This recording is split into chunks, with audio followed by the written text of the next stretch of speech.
Assalamualaikum warahmatullahi wabarakatuh. Jumpa lagi dengan saya di channel RDM Lele Tumbuh Farm. Dalam video kali ini saya ingin memberikan edukasi kepada teman-teman sahabat petani ikan lele ya, dimanapun berada. Untuk teman-teman yang baru belajar dalam budidaya ikan lele, sebaiknya teman-teman menonton video saya dari awal sampai akhir ya, supaya teman-teman tahu dan paham bagaimana cara merawat bibit ikan lele supaya sehat dan pertumbuhannya itu cepat ya. Nah, tanpa panjang lebar saya akan jelaskan pada video kali ini teman-teman ya. Oke, yang pertama teman-teman yang teman-teman harus pahami adalah ketika teman-teman membeli bibit ataupun memelihara bibit ikan lele yang ukuran kecil ya, semisal contoh ini ya, ini ukuran 23 teman-teman ya. Nah, ini ukuran 23 cm, ini sangat kecil sekali ya. Nah, yang perlu teman-teman ketahui ketika teman-teman memelihara bibit atau ikan lele yang sangat kecil seperti ini, kunci utamanya adalah kita harus memperhatikan kondisi air ya. Nah, itu sangat penting sekali teman-teman perhatikan. Nah, kenapa kok airnya Bang? Kenapa bukan mengenai tentang cara perawatan atau bagaimana? Nah, memang dalam proses perawatan pada pokok intinya itu adalah pada airnya teman-teman ya. Jadi setelah kita sudah merawat airnya secara tidak langsung, kita pasti akan merawat yang namanya ikan ya, karena jika airnya itu bagus ya, ataupun airnya itu tidak terjadi masalah, secara tidak langsung ikannya pasti sehat teman-teman ya.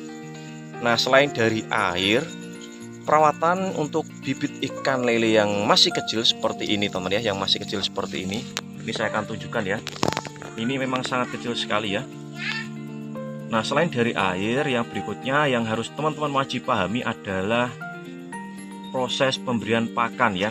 Nah, proses dalam pemberian pakan ini teman-teman wajib ketahui juga dan wajib dipelajari ya, karena walaupun terlihat sederhana dalam proses pemberian pakan itu hanya sekedar kita memberikan pakan, ada sedikit tips dari saya ya.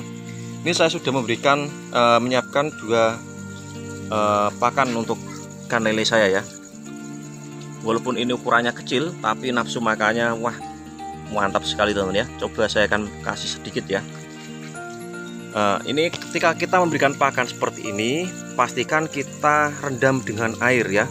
Kita rendam dengan air sampai dia melunak ya, atau empuk. Nah, kalau bibit ikan lele nafsu makannya seperti ini, saya pastikan ikan tersebut kondisinya sehat ya teman-teman. Nah, ini dalam satu serokan ini saya dapat 100 ekor lebih ya, karena ini full ikan ya. Nah, ketika teman-teman memberikan pakan seperti yang saya praktekkan ini ya, ini jumlahnya bukan segitu aja ya teman-teman, ini saya kasih banyak ya, saya akan kasih ya. Nah, dalam proses pemberian pakan ini tentunya teman-teman harus kira-kirakan ya, jangan sampai berlebihan dan jangan sampai kurang. Nah, apabila kurang itu akan berisiko terhadap ikan lelenya, itu akan besar risiko ikan tersebut akan kanibal ya. Nah, jika kita memberikan pakan terlalu berlebihan, resikonya ikan akan sakit, karena pakan yang tidak dimakan oleh bibit ikan lele itu biasanya dia akan mengendap sehingga akan timbul semacam jamur ya. Nah, seperti contoh halnya ini teman ya. Kita ketika memberikan pakan, kita kasih sedikit demi sedikit ya. Jadi kita tunggu sampai habis, lalu kita kasih lagi. Ini yang sebelahnya ya. Nah, karena di sebelahnya ini jumlahnya sangat banyak ya, mungkin satu baskom ini habis untuk satu kolam ini ya, bisa jadi malah kurang ya teman.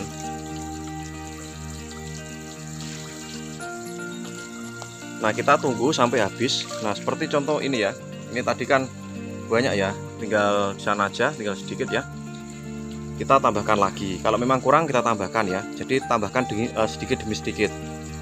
Nah, kalau yang sebelah sini ini baru saya kasih makan, itu sudah langsung habis, tentunya jumlahnya akan banyak ya. Ini saya masukkan semua satu baskom ya.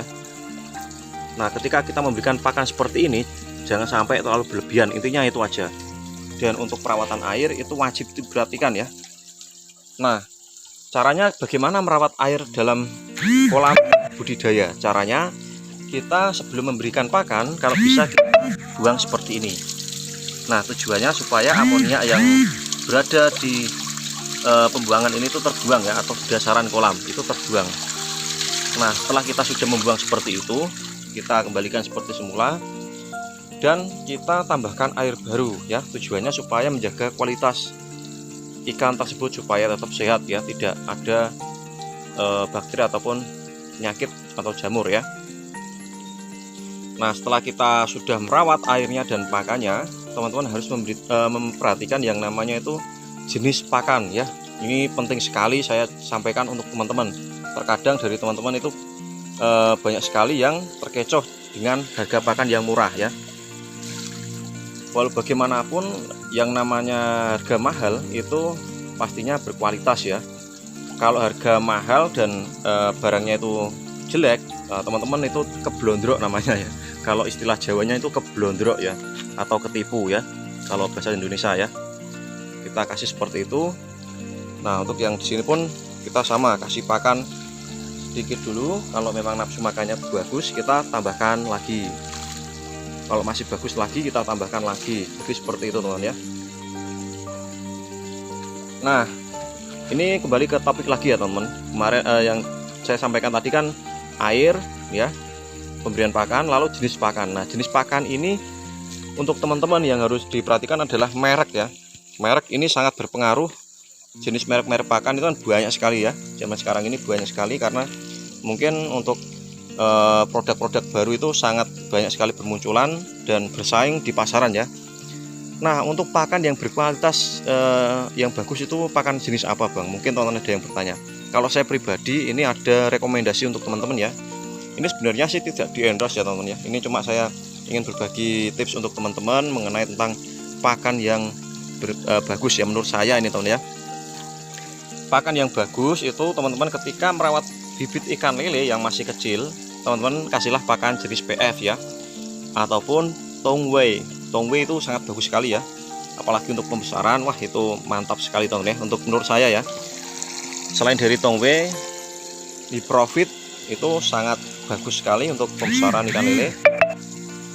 Nah, untuk teman-teman jenis-jenis merek pakan itu kita memang harus tahu ya, mereknya itu apa dan bagaimana kualitasnya. Memang kita harus uji dalam belajar ataupun dalam budidaya ikan lele. Memang kita harus tahu yang namanya itu praktek di lapangan, bukan karena katanya orang bukan ya. Karena kalau katanya orang itu bisa jadi kita keblondrok ya teman-teman ya, atau ketipu lagi ya, seperti itulah. Nah, untuk jenis pakan-pakan tertentu itu akan berdampak pada air. Kalau Tongwei itu menurut saya dampak pada air dia akan berwarna kecoklatan ya. Kalau untuk di Profit biasanya dia akan mengeruh ataupun hijau, dia warnanya hijau tapi hijaunya itu kental ya, ataupun pokoknya berbeda pakan itu berpengaruh pada airnya itu tingkatannya itu berbeda loh ya, tidak sama. Karena setiap pabrik itu tentunya mempunyai perumusan yang berbeda ya, tidak sama. Nah, ini sudah habis ya teman-teman ya, kita tambahkan lagi. Nah, ketika kita sudah memperhatikan yang namanya jenis-jenis merek pakan, lalu yang berikutnya ketika kita merawat bibit atau larva ataupun ikan lele yang kecil, tips dari saya, usahakan teman-teman wajib mempunyai yang namanya tirai bambu ya. Misal contoh itu ya, bisa akan coba ambil, saya dekatkan ya. Tirai bambu ini fungsinya apa Bang? Fungsinya ketika cuaca terik matahari ataupun hujan, kita bisa seperti ini ya, kita tutup. Nah, tujuannya supaya kalau air hujan itu tidak langsung mengenai air pada kolam ya. Karena jika itu terkenal ikan secara langsung, itu akan berdampak pada ikan, itu bisa mengakibatkan kembung ya, atau masuk angin. Nah, ini mungkin ada yang bertanya, wah ikan kok masuk angin atau kembung? Memang teman-teman kalau belum mengalami, teman-teman tidak akan tahu ya jenis-jenis penyakit pada ikan lele. Tapi kalau sudah mengalami, nah itu baru ketemu ceritanya ya. Nah, setelah kita sudah membeli tirai bambu, tentunya fungsinya kan untuk menghalau sinar matahari secara langsung dan juga hujan secara langsung ya. Selain dari itu, kita harus wajib melakukan pengontrolan ya. Tujuannya supaya kita bisa mengetahui ikan kita itu dalam kondisi yang bagaimana. Kalau ikan kita sehat, maka kita bisa lanjut memberikan pakan dengan porsi normal. Tapi kalau ada beberapa menggantung dan ada beberapa ikan yang kita analisa itu terindikasi penyakit atau sakit, maka untuk pemberian pakan kita akan kurangi ya. Misal contoh ini satu kali pemberian pakan itu habis 1 kilo misal contoh. Lalu kita kurangi menjadi 1/4 saja, 1/4 kilo untuk satu kali pemberian pakan. Nah kok kurangnya kok banyak banget? Memang seperti itu teman ya. Karena jika kita memberikan pakan terlalu banyak, itu akan memperburuk kondisi ikan lele tersebut ya. Maka dari itu kita harus mengurangi jumlah pakannya. Nah mungkin untuk teman-teman yang ingin bertanya mengenai tentang seputar budidaya ikan lele, silakan teman-teman tanyakan di kolom komentar ya. Nanti saya akan jawab melalui video ataupun saya jawab melalui komentar secara langsung ya. Oke, mungkin itu saja yang bisa saya bagikan untuk teman-teman. Jika ada suatu kesalahan dalam video ini, saya mohon maaf yang sebesar-besarnya untuk teman-teman ya. Video ini saya akhiri dengan kata assalamualaikum warahmatullahi wabarakatuh. Salam tani kandang Nusantara, salam jos ya, sukses selalu untuk teman-teman.